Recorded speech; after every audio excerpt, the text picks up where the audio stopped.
جی تو دوستو، آج میں آپ کو حضرت لقمان جن کا ذکر اللہ پاک نے قرآن کریم میں بھی فرمایا، تو میں اس حضرت لقمان علیہ السلام کا ایک چھوٹا سا واقعہ، اس کی حکمت کا واقعہ آپ کی نظر ثانی کرنا چاہوں گا۔ امید ہے کہ آپ ویڈیو کو باغور طریقے سے دیکھیں گے۔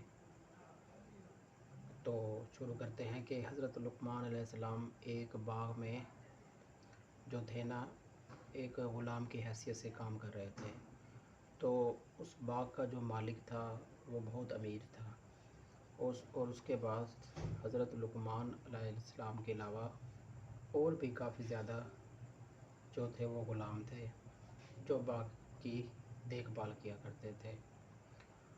تو کیا ہوا کہ ان غلاموں میں سے کچھ غلام جو تھے وہ باغ سے پھل توڑ کر کھانا شروع کر دیا۔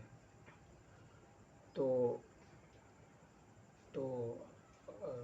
امیر جو تھا، جس کا باغ تھے بہت سارے، اس کو شک ہوا۔ اس نے سب غلاموں کو اکٹھا کیا اور کہا کہ بتاؤ کہ باغ میں سے چوری کون کرتا ہے۔ سب غلاموں نے حضرت لقمان علیہ السلام کا نام لے لیا کہ یہ چوری کرتے ہیں۔ امیر جو تھے وہ حضرت لقمان علیہ السلام پر بہت زیادہ خفا ہوئے اور انہوں نے حضرت لقمان علیہ السلام پر سختی کرنا شروع کر دی۔ حضرت لقمان علیہ السلام کو یہ بات بڑی ناگزیر گزری، اور وہ ظاہر سی بات ہے بہت دانشور تھے، حکمت کے پائے پر تھے۔ انہوں نے اپنے امیر کو مشورہ دیا کہ ایسا کرو کہ آپ لوگ سب غلاموں کو اکٹھا کرو۔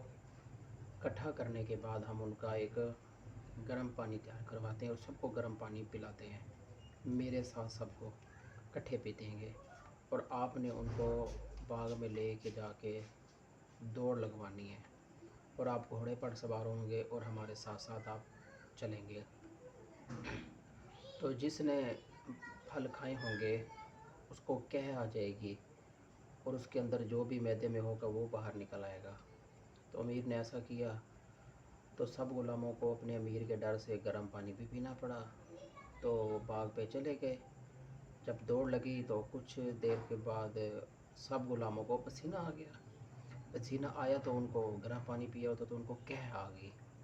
جب ان کو قحط آئی تو جو بھی اندر پھل فروٹ تھے وہ سب غلاموں کے باہر نکل کر آ گئے۔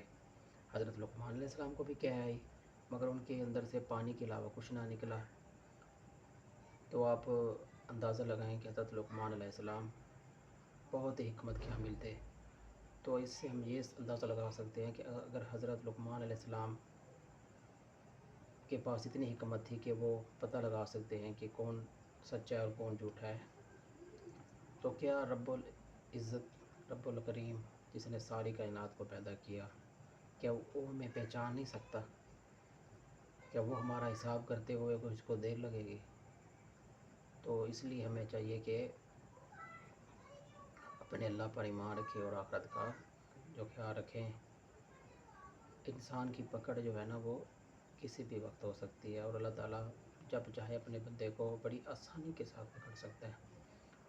تو اگر آپ کو میری ویڈیو جب پسند ہے، ویڈیو کو لائک کریں، چینل کو سبسکرائب کریں۔